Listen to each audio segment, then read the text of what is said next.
So, the bee breath. I want to tell you an interesting story about the bee breath. I'm Dr. Kaplan, and I've been teaching yoga for over 50 years, practicing chiropractic for 40 years, and it's a never ending learning process. Many years ago, I was shown how to do the bee breath, taught by a wonderful yoga teacher. And I shared this with many of my students. But then recently I had a patient come in who has a problem with her pituitary gland. And doing everything I can do to help my patient, I thought about using the bee breath. I remember this teacher telling me that it can stimulate your pituitary gland, uh, and I see the value of it. I can feel it. Anyway, when I shared the technique with this patient, I wanted to see how are other people teaching this. And I see that going to YouTube, like you probably are right now, looking at different techniques. The most people teach the bee breath by closing off the ears and putting your hands like this. And that's certainly the traditional way to do it.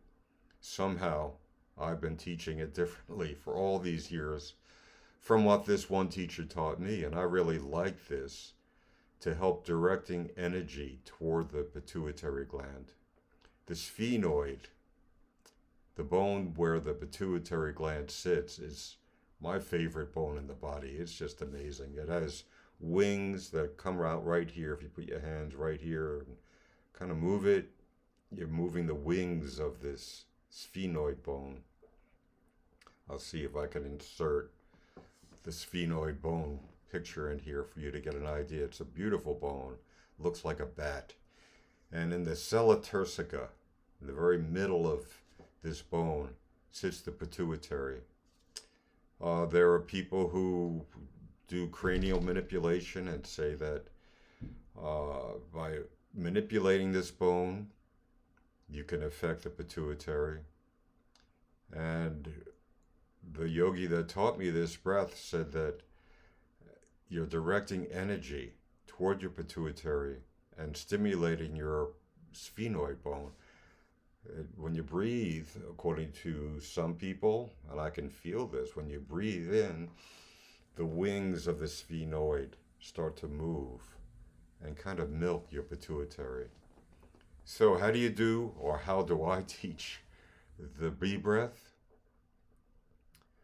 So there's a male and there's a female aspect of this breath. With the male, you're breathing in, vibrating the soft palate.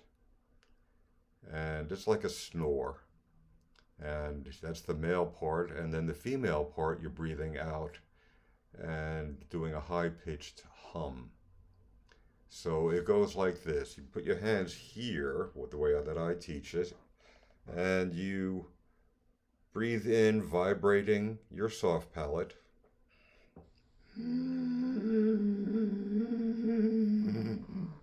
And out with a high-pitched hum.